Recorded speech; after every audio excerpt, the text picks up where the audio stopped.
नमस्कार study with doctor सुधा के YouTube channel पर हमारे साथ फिर से जुड़ी हुई हैं आदरणीय सीमा गुप्ता जी, अनुभाग अधिकारी उत्तर प्रदेश सचिवालय। नमस्कार साथियों। जी सीमा जी, आज एक मेरा प्रश्न था। हिंदी की तो हमने खूब चर्चा कर ली। हिंदी के साथ आप जानती हैं कि प्रारंभिक परीक्षा में जो सबसे महत्वपूर्ण हो जाता है, जिसकी तैयारी करने में बच्चों को बहुत कुछ पढ़ना पड़ता है, वो टॉपिक करंट अफेयर्स।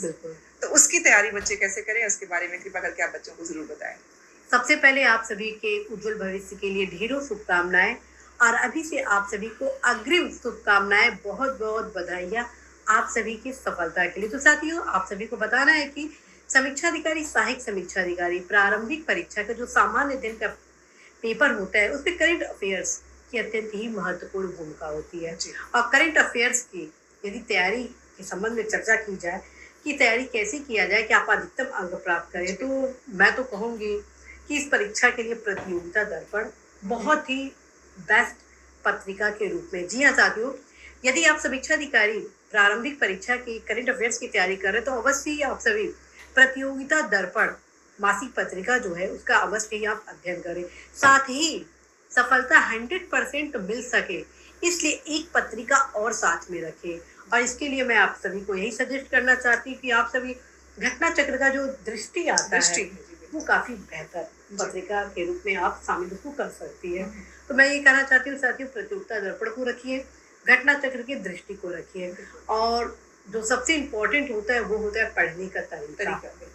किस प्रकार से आप करंट अफेयर्स की तैयारी करें कि आप अधिकतम अंक प्राप्त करें, तो ये मेन गुरु मंत्र है जो मैं अभी आप बताने वाली हूँ आप सभी को। तो सबसे पहले साथियों, आप सभी अवश्य ही न्यूज़पेपर पढ़ते होंगे। जी हाँ, आप सभी अवश्य ही न्यूज़पेपर डेली वे में पढ़ते होंगे। कोई भी समाचार पत्र आप पढ़ सकते हैं, चाहे वो दैनिक जागरण, अमर उजाला हो, टाइम्स ऑफ इंडिया हो, द हिंदू हो, या अन्य कोई भी पढ़े, लेकिन आप नियमित रूप से एक न्यूज़पेपर जरूर पढ़ें, ताकि आपको पता चले कि देश दुनिया में क्या हो रहा है, आपके आसपास क्या घटनाएं हो रही हैं। क्योंकि करंट अफेयर्स से जो क्वेश्चन पूछे जाते हैं वो मात्र आपके यूपी से रिलेटेड नहीं होते हैं, बस आपके भारत से ही नहीं होते हैं, बल्कि विश्व के किसी भी कोने से संबंधित होते हैं। खासतौर पे जो ज्वलंत मुद्दे हैं उससे संबंधित होते हैं। और जब आप डेली न्यूज़पेपर पढ़ रहे होते हैं, फिर जब मंथली मैगजीन आपके हाथ में आती है, प्रतियोगिता दर्पण या वार्षिक पत्रिका जो आपका दृष्टि को जो मैं बता रही हूँ घटना चक्र का, जब आप उसको अध्ययन करती है तो आपके लिए नया कुछ नहीं रहता है, रिवीजन हो गया, वो रिवीजन हो जाता है। देखते हैं कि किस प्रकार से फैक्ट, हाँ ये चीज जरूर आप पत्रिकाओं में देखेंगी कि न्यूज़पेपर में काफी कम सूचनाएं रहते हैं, लेकिन परीक्षा के दृष्टिकोण से कौन कौन से क्वेश्चन पूछे जा सकते हैं। जैसे मान लीजिए कि फ्रांस के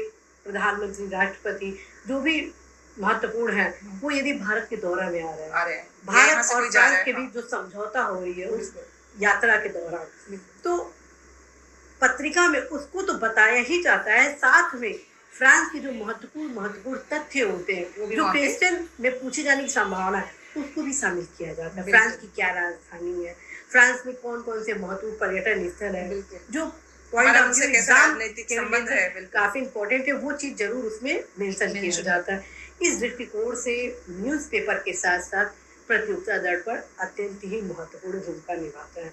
आपको मैं बताना चाहती हूँ सुधा जी कि प्रतियोगिता दर्पण का जो बॉक्सेस होते हैं जी, जो साइड में वो अल्टीमेट होते हैं, जो फैक्ट के रूप में, एक दृष्टि के रूप में दिए गए होते हैं, रूप से पूरे पॉइंट्स। और कई बार तो ऐसा होता है कि जो उसका हेडिंग होता है प्रतियोगिता दर्पण का किसी टॉपिक से रिलेटेड, वो भी हूबहू वही क्वेश्चन एग्जाम में पूछ लिए जाते हैं।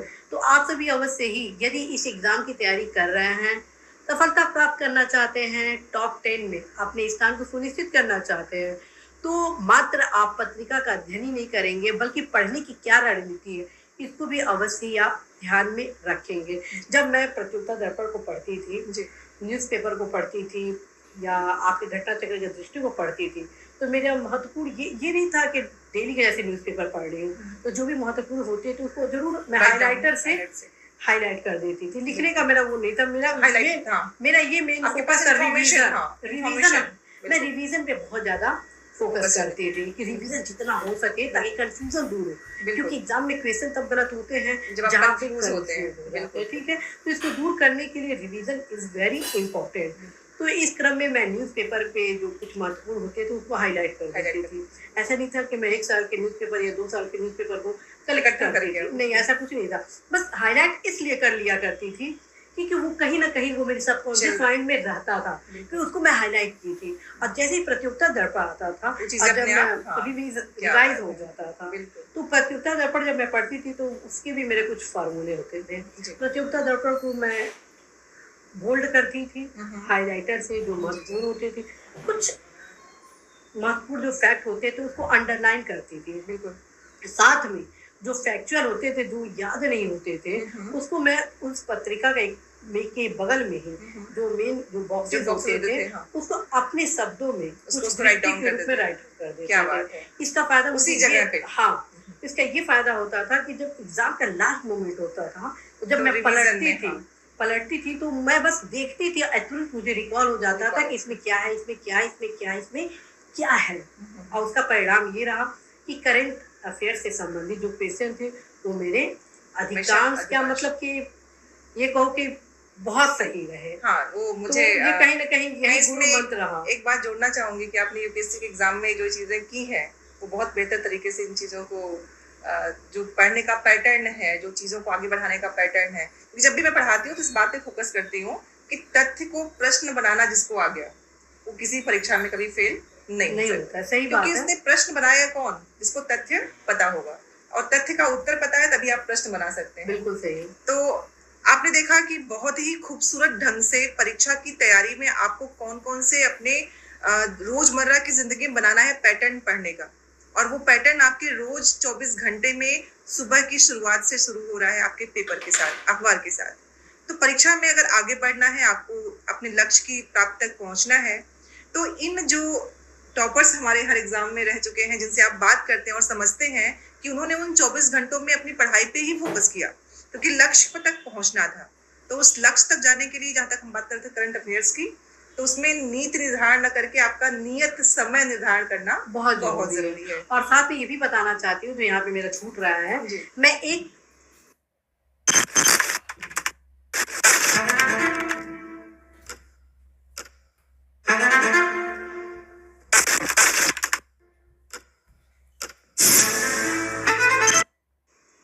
रणनीति और बनाई थी क्योंकि करंट अफेयर्स दिखने में आसान लगता है, बिल्कुल, लेकिन होता नहीं है, बहुत लेंदी है, व्यापक है, लेंदी है। आप कहाँ से क्या कवर करेंगे, आप पढ़ते हैं तुरंत वो चेंज हो जाता है।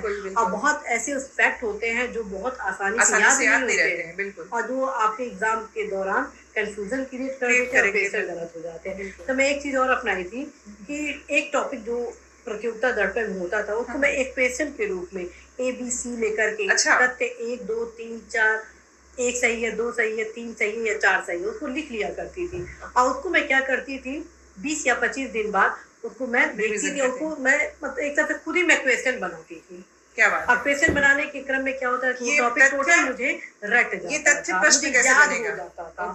और ताकि कहीं से कोई कंफ्यूजन ना होने पाए, तो मैं खुद क्वेश्चन भी बना दिया करती थी और उसको 10 दिन बाद मैं सॉल्व करती थी। क्या बात है। और उसका परिणाम रहा एग्जाम में काफी अच्छा, उसका रिजल्ट आप सभी देखे होंगे, काफी अच्छा रहा। तो साथियों, यदि आप चाहते हैं करंट अफेयर्स में अधिकतम क्वेश्चन को सॉल्व करना, तो अवश्य इन सारी रणनीति को आप अपना सकते हैं। और साथ में आप सभी को ये भी बताना है साथियों, जियोग्राफी के जो क्वेश्चन होते हैं, इकोनॉमिक्स के जो क्वेश्चन होते हैं एंड अदर जीएस से रिलेटेड जो क्वेश्चन होते हैं, उसमें मैक्सिमम क्वेश्चन वो आप देखेंगे करंट अफेयर से रिलेटेड। तो यदि आप चाहते हैं सफलता प्राप्त करना, अधिकतम अंक जीएस के अन्य विषयों में लाना, तो अवश्य करंट अफेयर्स पे आपको महत्वपूर्ण भूमिका देनी होगी, महत्वपूर्ण तैयारी करनी होगी, ताकि आप सभी अधिकतम अंक प्राप्त करके टॉप 10 में अपने सपने को साकार कर सके साथियों।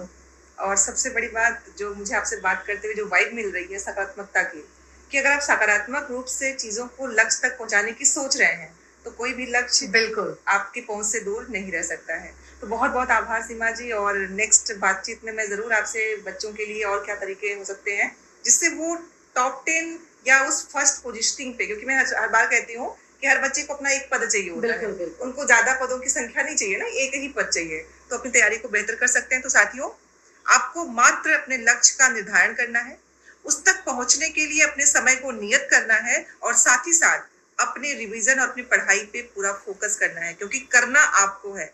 हम सिर्फ गाइड कर सकते हैं। बिल्कुल तो सही। हमारे गाइडेंस के लिए हमारे साथ सीमा जी थी, आपका बहुत बहुत आभार। धन्यवाद। और आपसे हमें ऐसे ही